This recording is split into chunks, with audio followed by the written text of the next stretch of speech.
Hello everyone, Charles Watts here. Welcome back to Inside Arsenal. It is Monday, the start of a new week and the start of Champions League week. Arsenal heading out to Porto tomorrow for Wednesday night's game at the Dragao. I will be flying out tomorrow as well. Mikel Arteta's press conference along with a player due to take place about 7:30 p.m.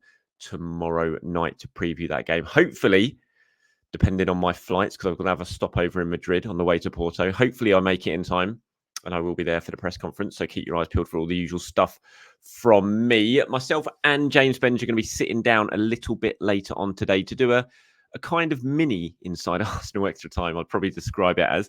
Don't think it's going to be quite as long as the normal ones, but be slightly more extended. And I'm going to put that out tomorrow as one of my regular shows rather than a sort of standout extra time show because I'm not going to be able to record something tomorrow because I'm going to be flying out in the morning. So it's going to be impossible to record anything in the morning. So I'm going to pre-record that today and it's going to go out tomorrow morning as usual. So keep your eyes peeled for that. And if you want anything, if you want to be included in tomorrow's show, you want us to talk about anything in today's, then as usual, you know what to do down in the comments below. Start it with extra time and then give your question, your opinion, whatever it is you want us to discuss. I'll put some of them together and get them included in the show. All right, so let's start today, shall we? Got a few things to talk about today. I want to talk about Gabriel Jesus. We don't know if he's fit yet, but if he is fit, it's going to be really interesting to see what Mikel Arteta does when it comes to Jesus. He's got some big decisions to make at the moment, given how Arsenal are playing in his absence. We'll talk about him. We'll look at what Martin Odegaard's been having to say. Kai Havertz has been speaking. We'll talk about Kai Havertz as well. Lots of love for Kai Havertz in the comments in the last couple of days, which is good to see. It's been a tough time for Kai Havertz since he arrived at the club, no doubt about that, but he certainly seems to be winning a lot of people over at the moment with his performances. And long may that continue. And as usual, got plenty of comments and questions from you guys as well. So let's start with Gabriel Jesus, shall we? Which is a really interesting one.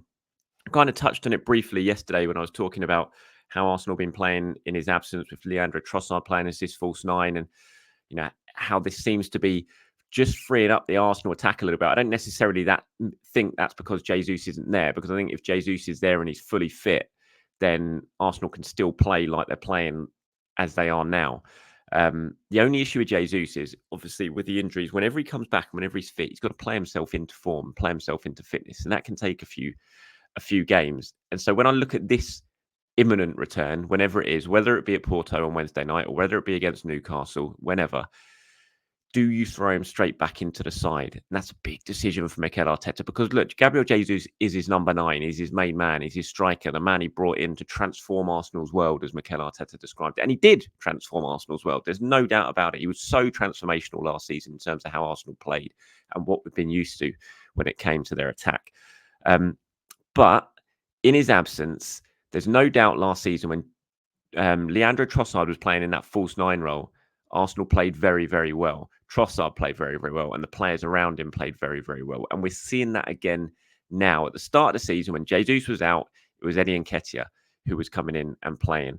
That is something that we've seen Mikel move away from, certainly since the turn of the year. Nketiah's last start was that game against Fulham when Arsenal were terrible. Now, that wasn't Nketiah's fault. Nketiah didn't play well, but no one played well in that game. But he hasn't started a game since then, Nketiah. And when Jesus has been out, it's either been Havertz playing as a 9 or, as we've seen recently, Trossard playing as a 9. And when they do play like that, they all interchange. You know, Kai Havertz is sometimes the furthest man forward. Trossard is deep, almost playing as a pair at times. And it's been working really, really well. And Arsenal have looked really good as a result. And look, results speak for themselves. And Arsenal scored 21 goals in the last 5 games. In the games since Nottingham Forest, when Jesus got the injury, you know, they've scored 6 at West Ham. They beat Liverpool 3-1 and they scored 5 at the weekend. So they're playing very, very well in his absence. Bringing him back into the side, would it risk that? And it's going to be really interesting to see what Mikel Arteta does.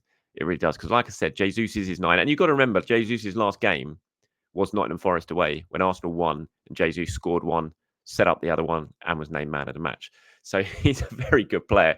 It's not a case of, oh, he's a terrible player, he shouldn't come into time. He's a very, very good player, which is what makes the decision such an interesting one and such a difficult one potentially for Mikel Arteta to make. Now, I'd love to get your thoughts on it in the comments below, what Arsenal should do when Jesus is available. Like I said, we don't know yet if he's going to be fit for Wednesday night. Arsenal got an open training session at London Colney tomorrow. I'm not going to be there because I'm going to be travelling to Porto at that same time. But the TV cameras will be there. Some journalists will be there, and we'll see if Gabriel Jesus is training or not. And if he is, then I'm pretty sure the press conference later on that evening is going to be plenty of questions about what Arteta does when it comes to Jesus. You go back to last season, don't you? And again, I spoke about this briefly yesterday. But when Jesus was injured and Trossard was in and doing very, very well, when Jesus came back fit, he came back into the side, and Arsenal's results did suffer a little bit. And I don't think that was necessarily down to Jesus, because he scored against Liverpool in the 2-2. He scored against West Ham in the 2-2. So it wasn't like he wasn't scoring. He was. But Arsenal's results did suffer when Trossard was taken out of the side. And he's just such a clever player, Trossard. Wherever he plays, he's such a clever player. But in that 9 role especially, I just think it really, really works. He's so clever. I think he's a really good finisher. Yes, he missed a couple of chances against Burnley, but he kept going. He got his goal. But I do think he's probably Arsenal's most clinical finisher, which is obviously a good thing when you're in and around the penalty area. But I just think his movement as well, and his technique, and the way he drifts around, and the way he seems to have a good understanding with Kai Havertz, with Saka and Martinelli, and they seem to benefit from playing alongside him as well. It's just a really strong option to have. And it seems mad when you think about the impact that Gabriel Jesus made when he came last season, to even think that maybe Arsenal could be stronger potentially without him. And it is mad. And I'm not saying they are stronger without him, but I just think it's a really interesting decision. I'd just love to get your thoughts on it, or what Arsenal should do when it comes to Jesus and when he does return to full fitness. Let me know in the comments below. Here's one from Gunnar Jake, who's got involved. He says, "Morning, Charles. Would you start Jesus in the Champions League and keep the team the same in the league? Jesus has been unreal in the Champions League." Thanks for the tip work. Always, I think that means top work. Always. Thank you very much, Jake. Yeah, I mean, it's interesting. Again, when I talk about how good a player Jesus is, you look at what he's done in the Champions League so far this season. He's been absolutely exceptional for Arsenal. And you can fault his goal record maybe in the Premier League, but you can't fault it in the Champions League. He's been brilliant for City in that competition. He's been brilliant for Arsenal so far this season when he's played it in the group stages as well. He seems to come alive in the Champions League. So that is potentially an option. I don't think, if he's fit anyway for this weekend, for this Champions League game, I don't think you'd put him straight into the side. You'd ease him back in. My whole debate on what Arsenal do with Jesus is more sort of season long now, between now and the end of the season. I don't think it's really a question for Wednesday night, because he hasn't played for a while. Arsenal are playing really well. You don't suddenly bring Jesus and throw him in against Porto on Wednesday night. In terms of the long run, look, maybe so. And I was going to say I do expect Jesus to end up being Arsenal's go-to striker between now and the end of the season, if he does get fit and fully fit and is fully ready. But there is certainly a good, as you point out, there is certainly a good sort of conversation to be had about whether maybe he does start in the Champions League and Trossard continues in that role in the Premier League. Thanks for getting in touch, Jake. Martin Odegaard's been speaking after the game at the weekend when he was so good in that match. Martin Odegaard, what a player he is, what form he is in right now. And he says that Arsenal have got to really compete for both trophies this season. And is that an unrealistic aim? I don't think it is. I think Arsenal can win the Premier League. I certainly think they can win the Champions League. I'm not saying they're going to, and it's going to be really hard, and they're going to need a lot of luck along the way, but they are good enough to win these competitions. I am absolutely convinced of that. There's nothing I've seen so far this season that tells me they are not good enough to win these competitions. I mean, it would be an absolute dream if you go on and win the double, win the Champions League and the Premier League. But Odegaard said that's what Arsenal have to do. They have to compete on those fronts. He said, that's what we want to do. We want to compete in every competition we play. And of course, Champions League is a massive one. We are so excited for it.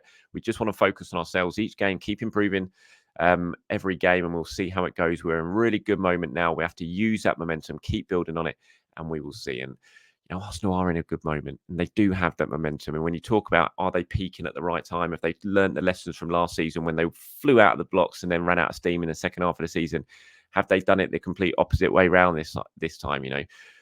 Come out of the blocks slowly, still got results, but in terms of their performance-wise, come out of the blocks slowly in the first half of the season, and now they're just hitting the peak of their powers at the crucial time. It's something we see Manchester City do time and time again. And it's looking at, on the evidence we're seeing right now, that Arsenal are doing that, and they are benefiting from whatever they sort of did in that first half, whether it be first half of the season, whether that be down to luck or coincidence, I don't know. But that's certainly what we're seeing on the pitch performance-wise, and the numbers back that up. And Arsenal do need to keep that momentum. Momentum can be a massive thing, especially in the second half of the season. Once you get on that train, you can be very, very hard to stop. We've seen it in Arsene Wenger's time. You think back to the run they went on in the second half of the season in the 2001-2002 season, with 97-98 as well. When you get that momentum behind you, it just can be so difficult to stop, because you've got the momentum, you've got the confidence, you could believe you can win every game, you believe you can score lots of goals. You've got to use that to your advantage, and Arsenal are doing that right now, and hopefully they can continue to do that. And Kai Havertz has been so important in it. I'm really enjoying what's going on with Kai Havertz at the moment, because he's had a really difficult start to life at Arsenal. There's no doubt about it. All eyes are on him. From the moment he signed, we said it in the summer before the season started. It was very obvious that the one player out of all the summer signings who was going to probably not be given too much time to adapt was Kai Havertz, because of where he was coming from, because of how he'd performed for Chelsea, because of the huge price tag. And he was immediately judged, and I've done it. I did it. We all did it. And that's because of his performances. They weren't great. It's easy. It's obvious. He looked pretty timid. It didn't look like he fitted into the system. And we were waiting for it to click. We were hoping for it to click, but there wasn't any real sign that it was going to. But there certainly are signs now. And he deserves huge amount of credit, I think, for knuckling down, continue just to work hard, to continue to try and adapt, to get used to what Mikel Arteta was asking for him. He could have broken a lot of players the first half of the season that Havertz endured at Arsenal, and the scrutiny he was under and the criticism he was coming in for. But he just kept going, and he just looks a different player now. The way he is on the pitch, how involved he is all the time. He's not floating around on the outskirts of a game. He is involved constantly. You look at all the work that Arsenal do, all the goals that they scored at the weekend. Havertz was involved in all of them. You look back to the West Ham game as well. He's always around. He's always he's always involved in moves that lead to Arsenal goal, whether it's winning the ball back, whether it's just a decent little run and a nice pass. He's just always involved, and I think he deserves a lot of credit, Kai Havertz, for how he is performing right now, and the way he has sort of brushed off that criticism he received in the first half. And he's been talking, look, for him going on Wednesday night to Porto, where I'm convinced he'll certainly start that game. I'm sure he will. It's an interesting one. I'm saying I'm sure he will, but then I'm already doubting myself, because I kind of look at Jorginho as a player who could come in for that Champions League game. But anyway, he's going back to the Dragao, where he's got great memories. He scored the Champions League winning goal for Chelsea against Manchester City at the Dragao Stadium. He's talking about that after the game at the weekend. He said, look, it's always going to be a nice memory, and I'm looking forward to going there. I have good memories there. Things are always going to be hard there, but I'm really looking forward to it, and hopefully we're going to win the game. I think every team that plays in the Champions League wants to win it, and that's the goal. We all want to go into this competition to go as far as possible, but still you have to look game by game. There are 2 games to play now. Wednesday's the first one. Try and win it, and see for the other game as well. It's just exciting, isn't it? It is really exciting to think Arsenal are in knockout action in the Champions League this week. We've waited a long, long time for this, and it is exciting. It's going to be nervy. It's going to be tense. Arsenal should win this game. They're better than Porto. They should win over 2 legs, but they should have beaten Sporting Lisbon over 2 legs last season in the Europa League. They didn't. At this level of competition, it doesn't take much for you to go out. You have to be absolutely on it. And Arsenal won't be taking it lightly. Mikel Arteta's got a lot of questions hanging over him about his ability to perform in Europe and get his teams to get results in Europe, because they have been questionable since he's arrived at Arsenal. So he's going to want to prove a point. He's going to want to prove his doubters wrong, that he can do it in European competition. And yeah, it's going to be really, really, really interesting to see how it goes. I can't wait. I'm so excited about what's to come this week. And as I said, we've all waited a long time for this, and now it's up to Arsenal to perform and get themselves through. And there's no one to fear in this competition. There's really not. Yes, Manchester City will be incredibly difficult if you get drawn against them. Yes, Real Madrid are going to be incredibly difficult if you get drawn against them. There are plenty of good teams in this competition, but Arsenal are a very good team. No one is going to want to draw Arsenal in the Champions League. I'm completely convinced by that. And so they are a contender. I 100% think they are.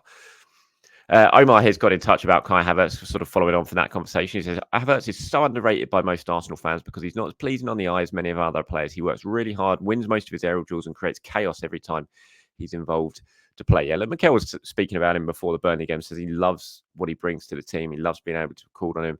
And I think he is underrated. I don't know if underrated is the right word. I just think, as I said, he had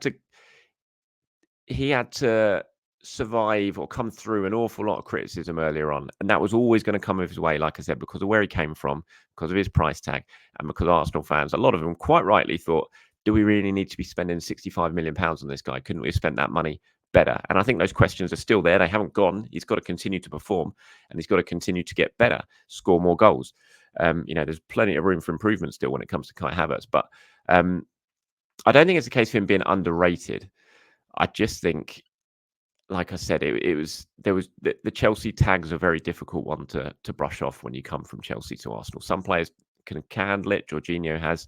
Some players really struggle to deal with it, like Willian and like initially Kai Havertz done. But I think Arsenal fans are now certainly beginning to see why I think Mikel Arteta wanted to sign Kai Havertz. But there's still a long way to go, and he still needs to keep performing and improving, like I said, because there is definitely parts of his game he can continue to improve and continue to make more of an impact on this team. Just quickly wanted to touch on Sambi Lokonga. Now, look, I didn't see the game yesterday. I've watched the highlights of it. I saw his fantastic tackle. If you're watching on YouTube, you can see it here. Saving a clear goal from Bruno Fernandes. Wonderful play from Lokonga. Didn't give it up, even when Fernandes went around the keeper. Got back and saved a clear goal. He was named man of the match by Luton fans after the game.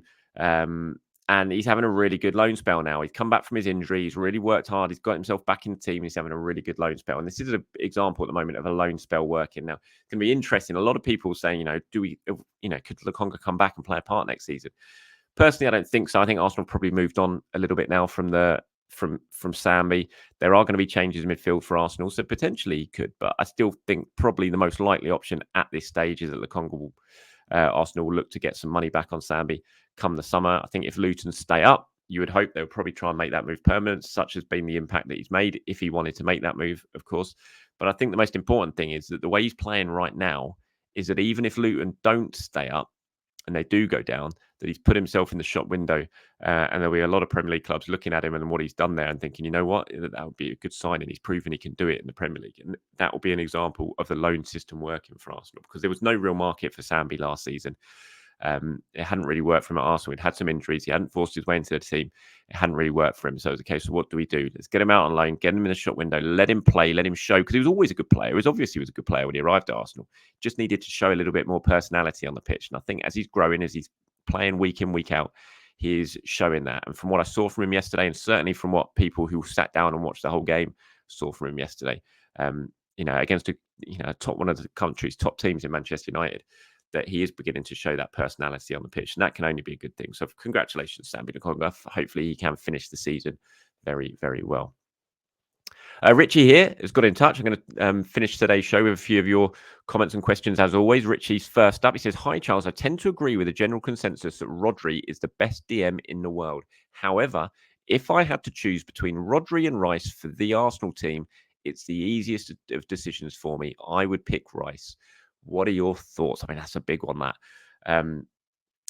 It's really difficult. I mean, Rodri is an unbelievable player. He's probably the best of the best when it comes to his position in the world right now, and he has been for a couple of years. I mean, you just look at the weekend again, he saved Manchester City, popping up with the goal to get the point against Chelsea when it looked like they were going to lose, and that protected his run of about 55 games without losing when he started a match for Manchester City, which is an incredible statistic. I think the fact that there's even a question about it shows how good Declan Rice is and how well he is playing since he's moved to Arsenal. It'd be very hard. Look, Rice is a fantastic player, and I think he's been unbelievable for Arsenal since he's come in. And every week I look at him and I thank my lucky stars that he did not go to Manchester City, because it's such a terrifying prospect. Had they won the race, had he chosen to go there, we might as well have just all packed up and gone home. Thankfully, he didn't. Thankfully, Mikel Arteta convinced him that Arsenal was the place for him to come, and it's been an absolute success. But I do think Rodri is probably the best in that position in the world. I think he's a horrible, horrible player. I really don't like him, but he's a brilliant player. And so it'd be a toss of a coin for me. I wouldn't mind who I had. If I had Rodri, I'd be delighted. If I had Rice, I'd be delighted. But again, just the fact that we're even having that conversation and that it is a question shows how good Rice is. Arsenal, I'm very, very lucky to have him. Lloyd here says, "Hi, Charles. What do you think about our balance up front in terms of chances outright for Saka versus Martinelli on the left this year? I sometimes think Saka gets his opportunities for better numbers because he gets a lot of support and chances through Odegaard and White, whereas Martinelli doesn't always get the same chance. Changes often get made to the left side, both from game to game as well as during the game, so there isn't much consistency in the partnerships too. Odegaard mostly looks to his right and passes to Saka. Martinelli seems to have to work harder and do all his own work to get his chances and goals. What do you guys reckon? Am I dumb? No, you're certainly not dumb. Like, I think you're correct. I mean, look, Arsenal's right-hand side is incredibly strong. We saw that last season. It was hugely beneficial for them last season. The partnership that Odegaard, White and Saka has, the understanding they have is fantastic. And so that is a benefit for Bukayo Saka, no doubt about it. And it's far more consistent. As you say, on the left so far, we had, Martinelli was very, very used to what happened last season. He had Zinchenko tucking in. He had Granit Xhaka. He knew who was playing, basically, certainly with that understanding with Granit Xhaka. That's gone this season. You've had Havertz, who's had his struggles settling in. Then you've had Vieira, you've had Smith Rowe at times. Jorginho's played in the midfield, and that's meant Declan Rice has played further forward. So for Martinelli, he's always had, as you point out, a different player playing in that left-sided 8 role, who's a player who's closest to him. And you've had Kivior at left back, you've had Zinchenko at left back. So it's been very, very different for Martinelli. So that probably does have an impact on him, and he has had to work. You watch him against Burnley, for example, at the weekend. He did so much work in that match. He really, really did. He did not stop working, and loads of it he was doing for himself and having to do for himself. So I think you're right, and I think Saka probably does benefit from that understanding that he has down the right-hand side. But look, Martinelli's still good enough to do stuff on his own, as we see. And I thought he was great against Burnley. He was great. He's been great recently as well. So yeah, I think you're right. I don't think you're dumb. I think it's a very good observation you've made there, Lloyd. Here's one from, I think, was that Ricardo? Is that? It says, Porto seems like a game I'd like Jorginho to play in so he can dictate the pace of the game better, but then that will mean Leo might not be in the squad. This weekend we face Newcastle in the league, and that might be a bit more tough, and we might still need Jorginho in that team. Which of these teams do you think might give us more of a game and would require us to have a bit more control? And which player would you sacrifice up front for a Jorginho? It's a really interesting one here. I think I agree. I wouldn't be at all surprised if Jorginho plays.